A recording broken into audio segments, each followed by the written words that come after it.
You know, churches are pretty notorious, most of them are anyway, for doing stewardship in one season, 4 weeks in September and October, never talking about it beforehand, really never talking about it afterwards. We're trying to break that cycle here at Edenton Street, and I'm thrilled to commend to you today our finance chair for the Edenton Street site, Ed Turlington, who's going to come and share a finance and stewardship update for us. Ed? Thank you, Bob, and thank you for the opportunity this year to serve as chair of the Finance Committee for this site. If you don't know, our committee is made up of 12 church members, men and women, who worship at this sanctuary and also at the gathering. And you probably know the Finance Committee is elected annually by the Church Council, which is our ruling body of church members. I'm here today to provide an update on our church finances and to highlight some of the things in the handout that was given to you when you walked in. And if you didn't get that, I'm sure it'll be available afterwards. I want to cover 3 topics. First of all, our annual budget. Our annual budget is based on 2 funding sources. First, financial pledges from us as church members, and then our giving to fill out those pledges. Second, a physically responsible estimate of what we receive in non-pledge giving, such as building rentals, charitable gifts, or cash offerings. Our budget for this calendar year is $3.2 million to fund our operations and ministers. For your information, our other church sites, the Church on Morgan and the Southeast Raleigh Table, have their own separate budgets for their ministry, and funds contributed at those sites fund their operation. I'm pleased to say that our site pledges for this year are quite encouraging. 430 households have pledged about $2.4 million towards this site, which is about a 3% increase from last year. So that's a look at our annual budget. Second, what is our financial picture? And these details are in your handout. Our site budget shows that for the first quarter, we are slightly in the black, although we're running about $100,000 behind where we were at this point last year. It is worth noting that at the end of 2018, I think especially in December, we had record giving. And so thank you for all of you who contributed at that time and throughout the year.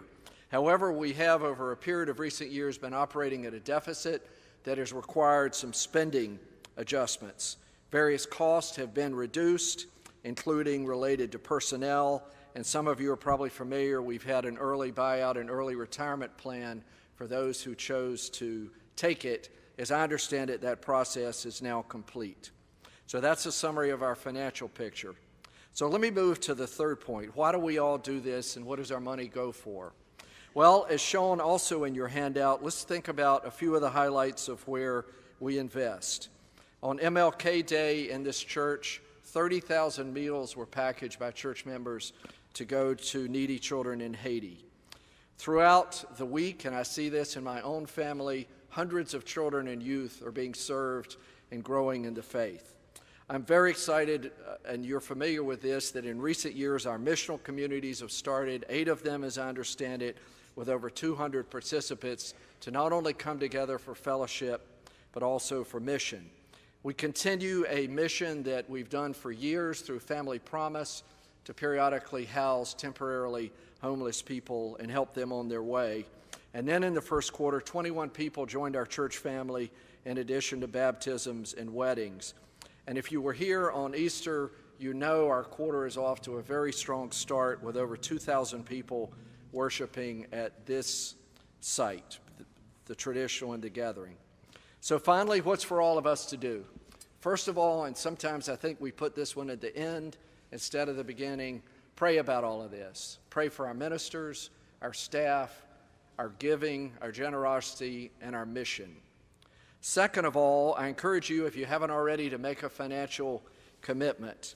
And pledge cards are in the pew. If you don't see one, I know the ushers can help you find one, or you can make a pledge online.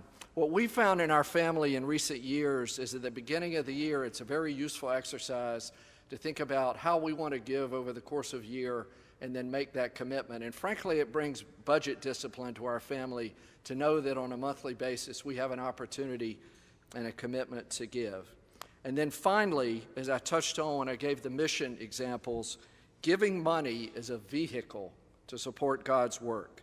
It supports all of our spiritual growth.